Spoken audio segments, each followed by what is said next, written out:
திமிரா எதையுமே கேக்குற நிலைமையிலேயே இல்ல. சிசிடிவியை பார்த்துட்டு நான் தான் அந்த பணத்தை எடுத்தேன்னு முடிவே பண்ணிட்டாங்க பாட்டி. எனக்கு இந்த விஷயத்துல என்ன பண்றதுனே தெரியல. அந்த சிசிடிவி ஃபுட்டேஜ்ல நான் தான் ஆபீஸ்க்குள்ள போய் பணத்தை எடுத்துட்டு போன மாதிரி இருக்கு. அது கண்டிப்பா நான் தான். ஆனா அது எப்படின்னே தெரியல பாட்டி. எனக்கு நடந்த விஷயத்தெல்லாம் யோசிச்சு பார்த்து அப்படியே தலைய வெடிச்சிரும் போல இருக்கு. பாரதி, கண்டிப்பா இதுக்கும் மித்ராவுக்கும் சம்பந்தம் இருக்கு. அவதான் திட்டம் போட்டு உன்னை இந்த மாதிரி பிரச்சனையில மாட்டி விட்டுருக்கா. அவளை தவிர இந்த மாதிரி வேலையெல்லாம் உலகத்துல வேற யாரும் செய்யவும் மாட்டாங்க, யோசிக்கவும் மாட்டாங்க. சிசிடிவி கேமராவில நீ இருக்கிற மாதிரி எப்படி காட்ட முடியும்? தெரியல பாட்டி. நான் ஆபீஸ்ல போய் பணத்தை எடுத்த மாதிரி ஆபீஸ் கேமரால காட்டுது. எனக்கு பைத்தியம் பிடிக்கிற மாதிரி இருக்கு. என்ன பண்றதுன்னே தெரியல பாட்டி. அத்தனை பேர் முன்னாடியும் நான் பணத்தை எடுத்துட்டேன்னு சொல்லி என்ன அசிங்கப்படுத்தி வேலையை விட்டு வெளியே அனுப்பிட்டாங்க பாட்டி.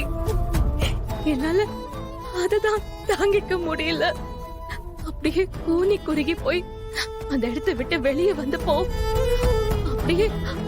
அப்படியே எங்கேயாச்சும் போய் செத்து போயிடலாம் நினைச்சேன். என்ன பேசுற பாரதி? நீ எதுக்காக சாகணும்? தப்பு பண்ணவ தைரியமா பண்றதெல்லாம் பண்ணிட்டு திமிரா இருக்கும்போது நீ எதுக்கு கோழத்தனமா இந்த மாதிரி எல்லாம் யோசிக்கிற? இங்க பாரு பாரதி, நீ இத பண்ணலன்னு உன் மனசாட்சிக்கும் தெரியும், அந்த கடவுளுக்கும் தெரியும். நீ நல்லவ பாரதி, அந்த மித்ரா கெட்டவ. அவ ஆரம்பத்துல ஜெயிக்கிற மாதிரி தான் இருக்கும், ஆனா கடைசியில உண்மை மட்டும்தான் நிலைச்சு நிக்கும். நல்லவங்களுக்கு நல்லதுதான் நடக்கும். நீ வேணா பாரு, உனக்கு இப்ப என்ன நடந்துச்சுன்னு தெரியாம கண்ணை கட்டி காட்டுல விட்ட மாதிரி தான் இருக்கும். ஆனா சீக்கிரமே இந்த பிரச்சனைக்கு ஒரு நல்ல முடிவு கிடைக்கும். நீ எந்த தப்பும் பண்ணலேன்னு கண்டிப்பா ஒரு நாளைக்கு வெளியே வரத்தான் செய்யும். நான் அதை பார்க்கதான்.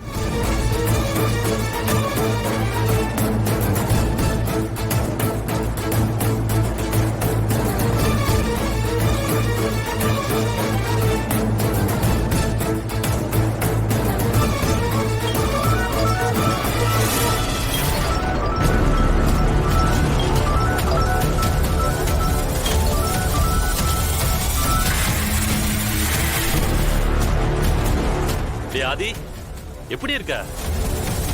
உங்ககிட்ட பேசி ரொம்ப நாள் ஆச்சுன்னு நானே போன் பண்ணலான்னு இருந்தேன். சர்வேஷ், எனக்கு உன்னோட ஹெல்ப் வேணும். என்ன ஆதி, உன் குரல் ஒரு மாதிரி இருக்கு, என்ன விஷயம்? அதை பத்திலாம் நான் அப்புறமா விளக்கமா சொல்றேன். நான் இப்போ உனக்கு ஒரு வீடியோ அனுப்புறேன். அந்த வீடியோல இருக்கிற ஆட்டோ டிரைவரை உடனே ட்ரேஸ் பண்ணி எனக்கு கால் பண்ண. சரி, அந்த டிரைவரை ட்ரேஸ் பண்ணதும் உனக்கு நான் கால் பண்றேன்.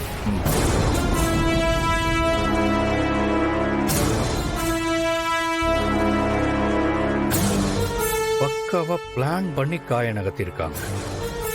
பாரதி அந்த மாதிரி மாட்டி விட்டவங்க யாரா இருந்தாலும் சரி, அவங்கள நான் சும்மா விட மாட்டேன். அட பாவிங்களா, அநியாயம் இப்படி வாய் கூசாம போய் சொல்றீங்களே, நீங்க நல்லாவே இருக்க மாட்டீங்க. அதான பார்த்தேன். இவ இப்படி போறப்ப வர்றப்ப மேக்கப் போட்டுட்டு திரியறப்பவே எனக்கு தெரியும். இந்த மாதிரி ஏதாவது ஒரு கேவலமான வேலையை பாப்பான்னு நினைச்சேன். நான் நினைச்ச மாதிரியே நடந்து போச்சு. என்ன தைரியம் இருந்தா ஆபீஸ்ல இருந்த பணத்தை நீ கையில எடுத்திருப்ப. என்ன மீனா, இவங்க பேசுறதெல்லாம் ரொம்ப தப்பா இருக்கு.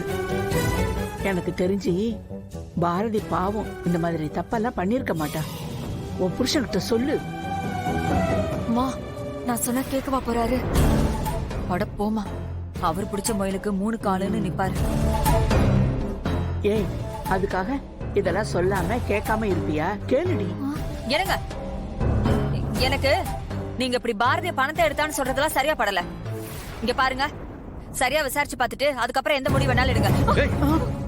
அடிச்சு பல்லெல்லாம் பேத்துறவன் பாத்துக்கோ. நீ என்ன அவளுக்கு வக்காலத்தா?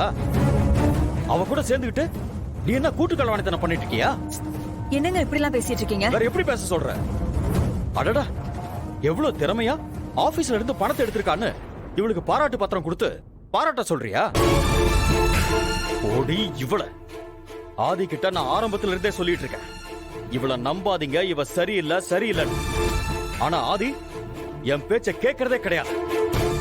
மித்ரா சொல்லியும் கேட்கறது கிடையாது. இவ பெரிய இவன்னு தலையில தூக்கி வச்சுக்கிட்டு நல்லா ஆடிட்டு இருந்தார்ல, இவள நம்பி இந்த வீட்டுல தங்க இடம் கொடுத்த பாவத்துக்கு நல்ல பெருசா பண்ணிட்டான்.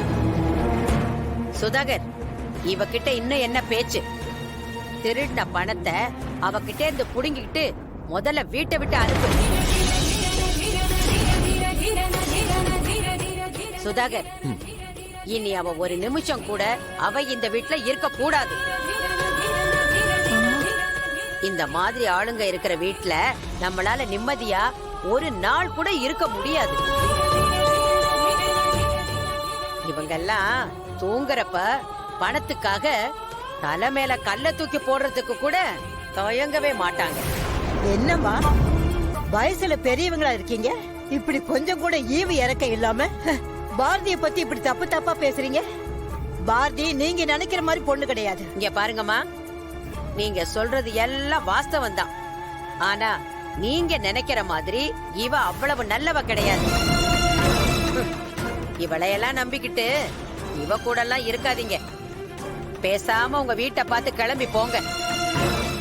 சரியான கில்லாடியா இருப்பா போல இருக்கு. ஏ பாரதி,